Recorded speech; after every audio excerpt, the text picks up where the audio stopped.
Hello, your Aunt May here, and welcome to my channel. And please excuse my hat.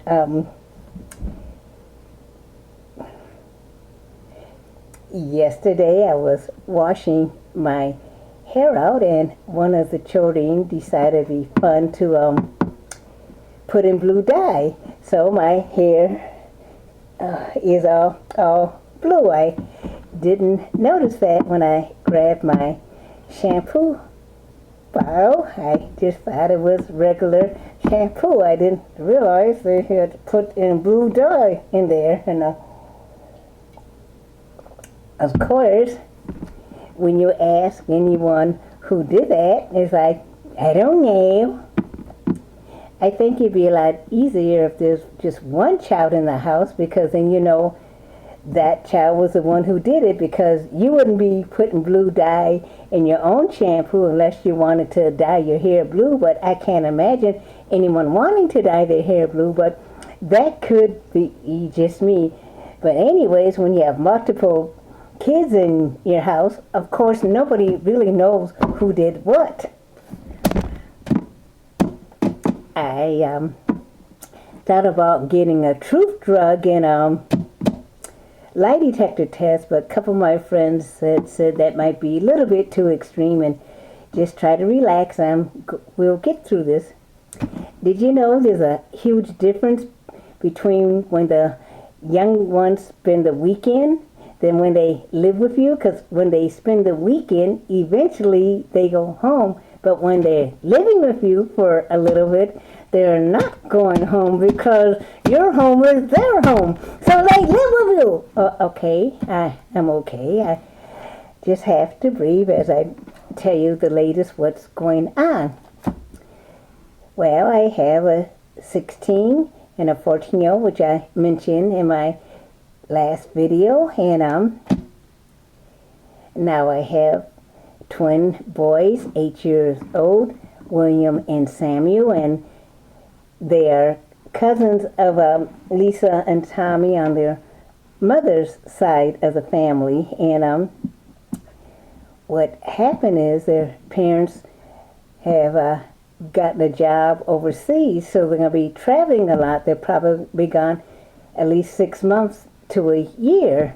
So they're making all their final arrangements and everything. So there's 5 of us in a 2-bedroom apartment. So I talked to the landlord, made arrangements. She understood. She said as long as the kids be quiet and, you know, don't mess up anything in a hallway or tear stuff down or accidentally set off the fire alarm anymore, we should be okay and fine. But so it'll probably be about 5 to 6 months before we can move into a larger space. So we'll be 5 of us in a 2-bedroom apartment. So what I did was I moved Lisa in a bedroom with me, and I put Samuel and William on the couch, and now Thomas has the guest room, the extra room, which he still insists he should get the master bedroom because he's one person, and makes sense for one person to have that whole big bedroom by himself. I said, no, you're comfortable where you are. It's so much fun trying to reason with kids and with teens. And did you know that they can take a vote and say there's 4 of them and only 1 on me, and they can outrule my decision? I didn't know kids could vote against their parents. I didn't read that anywhere. And I said, show me that in the Bible. Of course, they couldn't, so that helped out just for about 5 minutes. And then, of course, the argument came again, buddy. I'm learning how to be strong. Being very, very, very strong. And my therapist said that I'm making great progress, and she wants me to cut back on the caffeine and everything. So we're slowly working down from having 9 pots of coffee, so I'm down to 8.5, and the goal is to get down to 2 cups of coffee a day. And hopefully by next 10 years I will make it by then. But hopefully the kids will be gone and move on to bigger and better things. But someone said that, well, it's possible that they could get married and bring the kids and their wives back home with you. And I said, oh, I never thought about that. That would really be so much fun. Anyways, I've been trying to figure out whatever happened to Fluffy, my cat. Fluffy. So I've been advertising and saying, please bring Fluffy back home, because I don't know what anyone could have done, because you know how that happens. No one knows anything. It wasn't me, it was them. I don't know who you talking to. What are you talking about?